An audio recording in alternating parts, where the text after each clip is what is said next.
You are now tuned into the TRUENORTH.BET podcast brought to you by TRUENORTH.BET, a bet in the right direction. I'm your host, Brandon Graham, and I'm pleased to be here for another NFL podcast brought to you by TRUENORTH.BET. It's going to be incredible.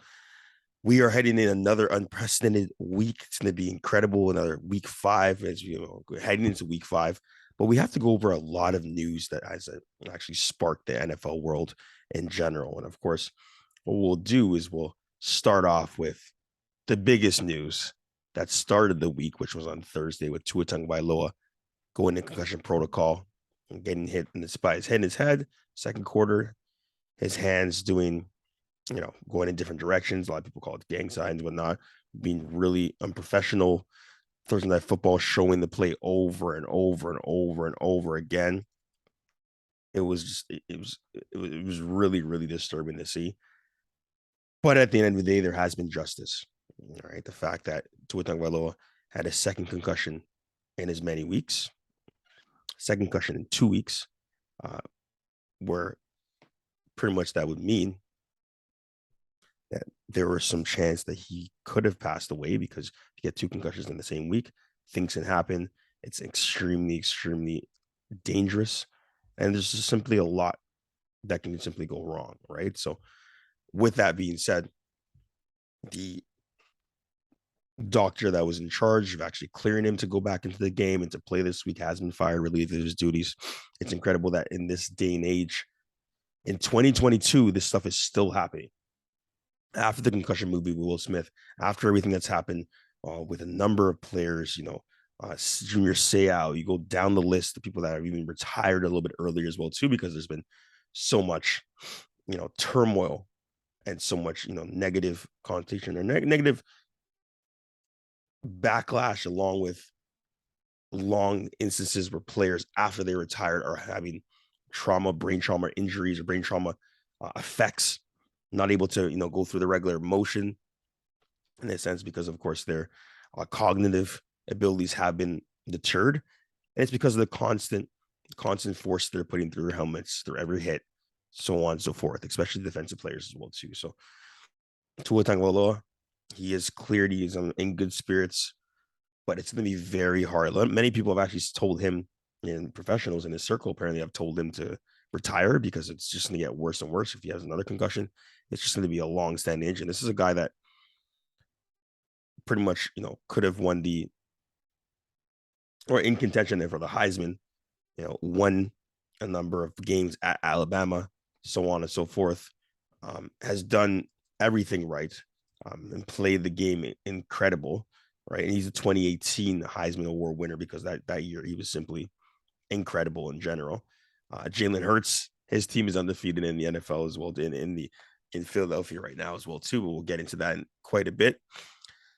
But it just goes to show you that just simply with the concussion protocols and what's going in, especially this week, now that they've shored up a lot of their concussion protocols, as if any player instantly shows any reaction of them wobbling, of them looking concussed, as we all know, someone's concussed, they get up, they don't have the balance, they're wonky, so on and so forth, they cannot re-enter the game. And they initially claimed that Tua Tagovailoa's injury was a back injury. That was a bunch of baloney.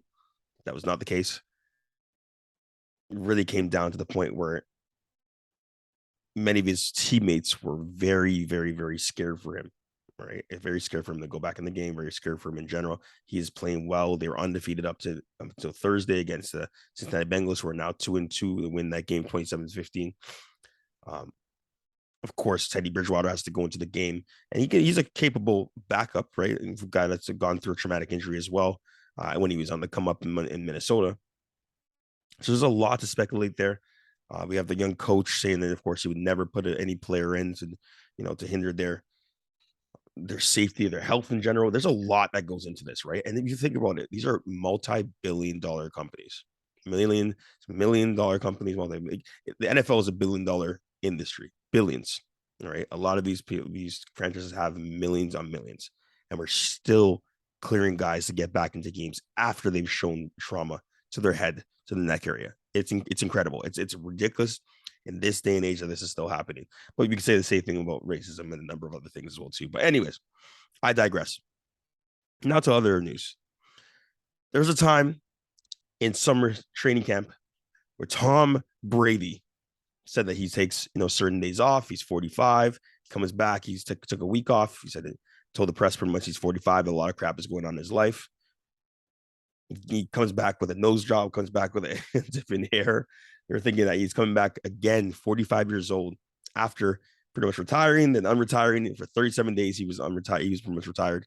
Decided to go back to the NFL after, many players. Remember, this guy has 7 rings. Okay, he's not arguably, he's one of the best competitors of all time, one of the best winners of all time, arguably one of the best winners of all time. And he probably is the best winner of all time in all sports in North America in general, because he has 7 rings. It's incredible what he's done and how he's done it. But the obsession, the cycle nature of coming back to play football, knowing that you're pretty much did not want to be at home with your family. It's a big transition, 100%. But for a guy that's 45, and he said this, I remember 10 years ago, him saying at 35 that he wants to play until he believes he drops off, and he hasn't really dropped off. The velocity in his balls have actually gotten better over time.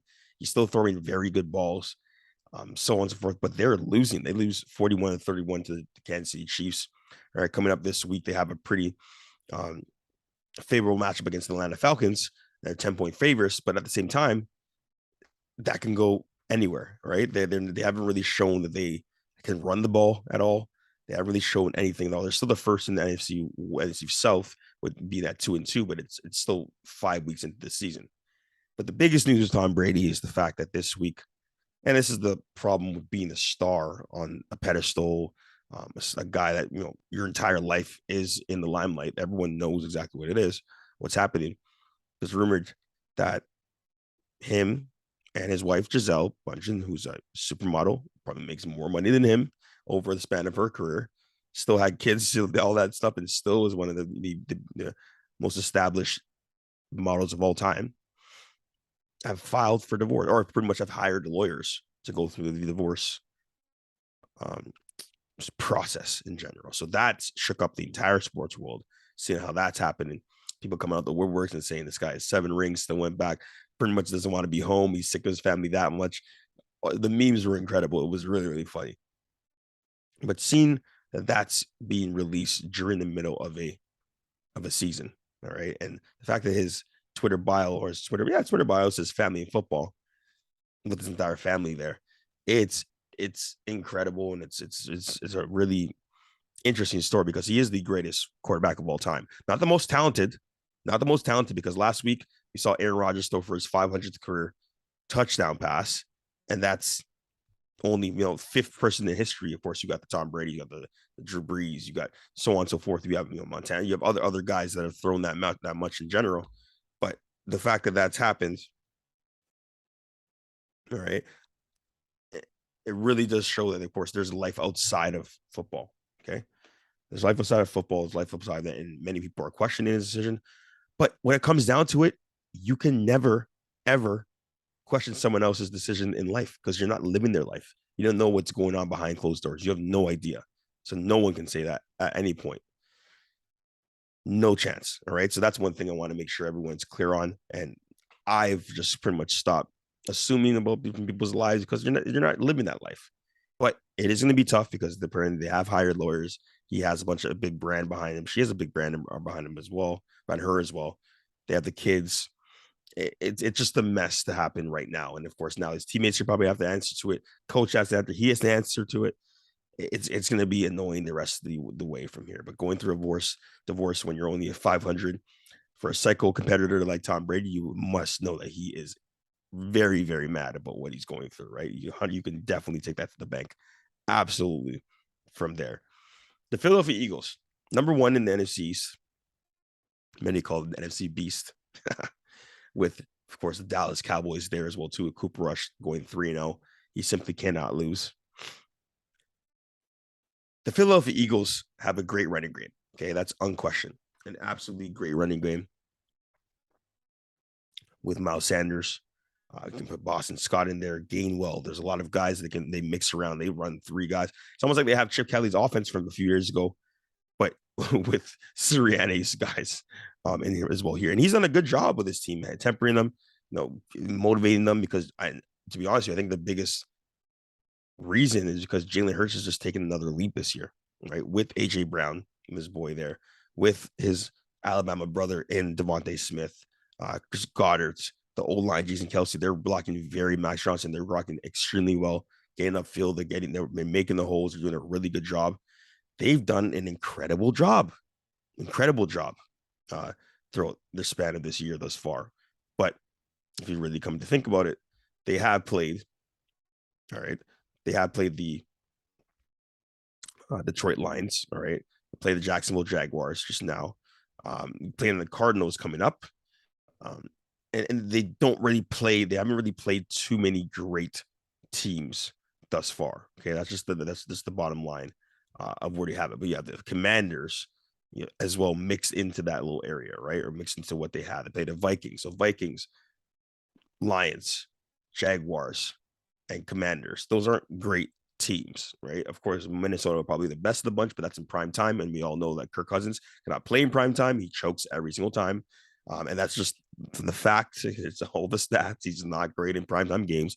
I know he played all right in England, but he's across the pond, so that doesn't really count. But anyways, my Kirk Cousins, not hatred, but animosity is definitely come out here and there. But they win. Philadelphia Eagles win in a tsunami, which may seem pretty much a rainstorm, 29-21. Jaguars went up 14-0.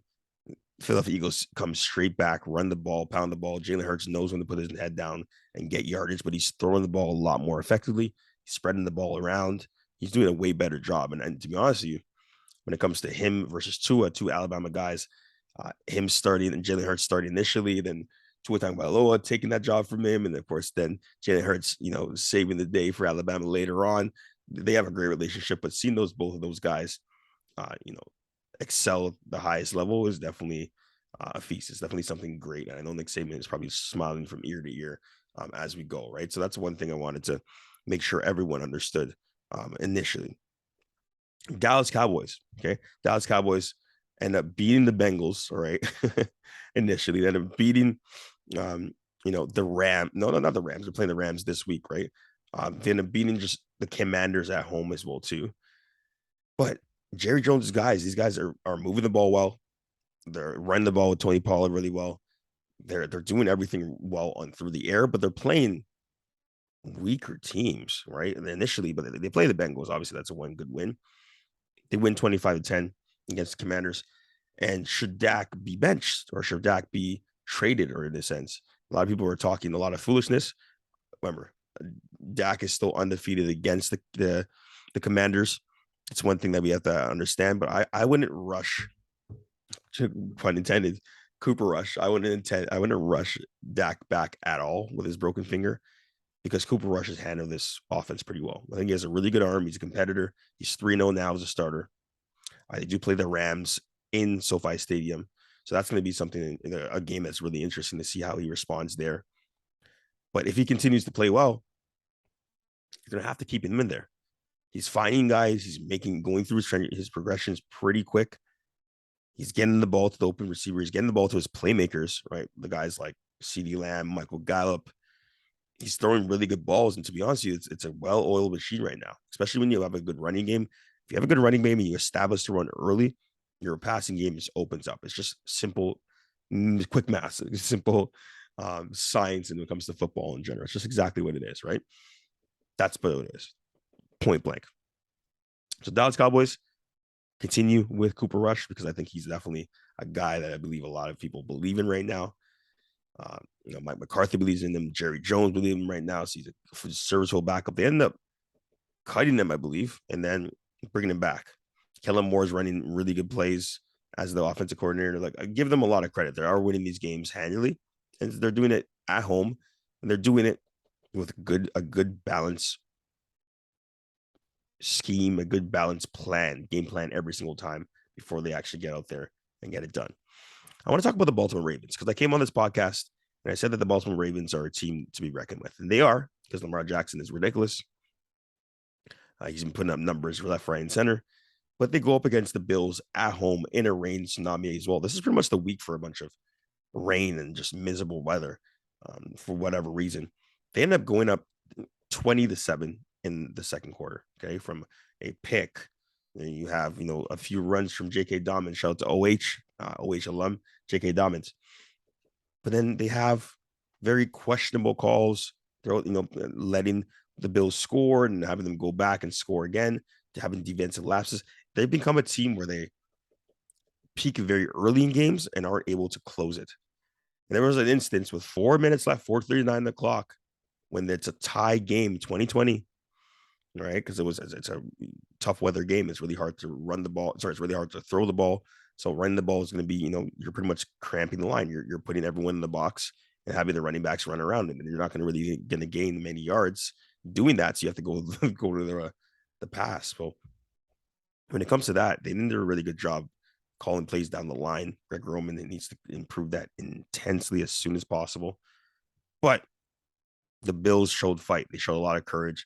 They showed a lot of heart, and they came back and they won that game. But the Ravens had the ball on the 3-yard line in the red zone and decided to go for it on 4th down. You have the best kicker of all time, Texas alum, Justin Tucker, best kicker of all time on your sidelines. You take the 3 points. Right? I know you're giving the ball back to a good offensive team, but you take the points. And Harbaugh point blank said, I believe that we went for it because we wanted to go up, because we didn't want to give the ball back to Josh Allen, those boys to go down and stomp, and score a late touch. But that's fine. It doesn't really matter. As long as you get a stop, you have to believe in your defense. The defense did a really good job, but he decided not to believe in the defense, and that burned him in the end. And that's the reason why they've dropped 2 games now that they should have easily won.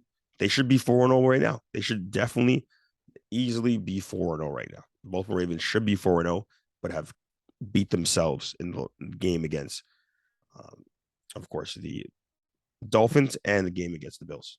And those are 2 teams from the AFC East, which is incredible because they've already played all of the AFC East before the 5th week, which is weird. It's just a weird way that they put it together, put all the schedule together. So that's one thing you want to hear about. Also, the New York Giants are winning 20-12. Saquon Barkley is looking incredible. Penn State alum. He's running the ball really well. He's getting out in space. He's probably the best wildcat option in the league right now, if you really, really think about it. A guy that's very strong, low center of gravity, he gets the ball around, gets into the end zone. But can he sustain this? Because right now he's a Pro Bowl player. He's one. If you really think about the best running backs right now in the entire league, he's right at the top, right? Like Dalvin Cook hasn't performed as well. Austin Eckler had a really good game, so he's coming back. But if you really think about this, Chris McCaffrey hasn't really hit his stride yet. Who knows if he ever hit the stride yet after that big injury? But Saquon Barkley comes back from the same injury, ACL, knee injury, and ends up putting up a lot of numbers and doing really well. So that's something to definitely look at as we go on and progress through the season, because I think he can, but I think that he needs to make sure he's not taking a lot of hits in general. And it's up to Coach Dable, spread the ball around and have DJ Daniel Jones run the ball as well too. He did a good job rushing. He's got to throw a lot better now. That's the bottom line when it comes to exactly where he is. All right. There's just a lot going on in the NFL. There's a lot going on with different teams. The Jets end up winning in Pittsburgh. Now Kenny Pickett's the starting quarterback. They waited 4 weeks to 4 weeks to get him in there in week 5, which was the goal the entire time, because Mitch Trubisky just hasn't all worked out for Mitch Trubisky at all. But the teams that are at the top are at the top. Green Bay going into OT, but still Aaron Rodgers the best thrower of the football of all time. I'm saying that one more time. Aaron Rodgers the best thrower of the football of all time. Doesn't mean he's the best quarterback, the best tosser of the football of all time. The way he throws the deep routes, everything is accurate. Everything looks pretty. It's on time. He's the best thrower of the football. I think I throw the football really well as a former quarterback. As a quarterback, throw the football really well. So I know the mechanics. Every now and then, Aaron Rodgers is the best thrower. Then if I don't care about Patty Mahomes, you can throw the ball deep. When it comes to putting the ball exactly where it needs to be, precision, Aaron Rodgers is the best. And that's the reason why he has 500 career touchdown passes already. And he's still going to play for a long period of time, just like Tom Brady. So there we have it. It's my little breakdown for the weekend. And we have a lot of games coming up that are going to be incredible. I want you all to let me know if you disagree with anything. I'm Brandon Graham. This is the TRUENORTH.BET NFL podcast. Back with it again. Has done a really good a really great week. We're definitely get into. I had wisdom teeth surgery, so I had to bang out the podcast last week, and now, of course, we're back right here. But I've recovered really well, so thank you to all who have reached out to me. But this is the NFL Week 5. Cannot wait to get into it. It's going to be excellent. Cue in, tap in, and we'll see who the pretenders and the contenders. I don't believe in the Eagles to be a contender right now, but I believe that give me about 3 weeks, and we can see, of course, if they're there. I think they're a good team, but I don't think they're a Super Bowl contender right at this minute. You can let me know who the Super Bowl contender is, because I think it's the Bills. I think even the Ravens are contenders. And of course, Kansas City, you cannot count out Patrick Mahomes. There we have it. True Not a Bad Podcast. Your host, Brandon Graham, signing out. Done. No.